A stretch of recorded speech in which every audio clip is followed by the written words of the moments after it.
We are also finding more and more people who have collections. Art, sculpture, basketry, Indian artifacts, Civil War relics. They're very difficult to sell. They're even more difficult when someone has passed away. Trying to find someone who can make a market in a collection. They often sell for a small percentage of their appraised value if they sell at all. Indiana University can accept that collection. The donor or the donor's estate gets a significant tax deduction. Well, I will actually mention a good friend with whom I'm staying in Indianapolis tomorrow has a fabulous collection of art, some of it very significant Indiana art. He's approached the art museum about a split gift.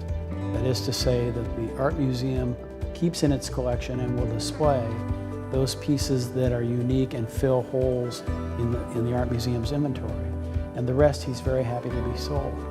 If he didn't enter into that transaction with Indiana University and he died, that's a perfect example of a collection that would sell for a small fraction of its value and would be a difficult problem for whoever administers the estate and the kids to arrange and might take a year. One other example, and I will personalize it because it's true. My wife's great aunt left her family the contents of her house.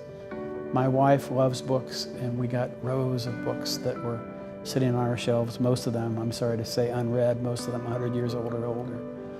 I opened one day and it was a first edition Mark Twain.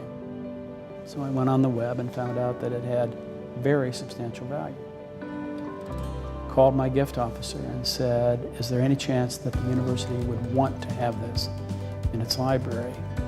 And he called the director of the Lilly Library, who immediately called me back and said, as it happens, we have one. It's not in perfect shape. We would love to have two.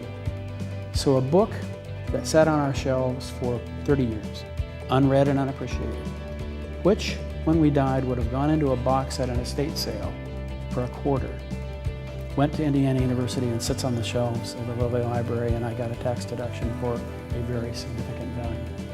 So again, a win-win example of a gift that can be given without having to reach into one's pocket and write a check.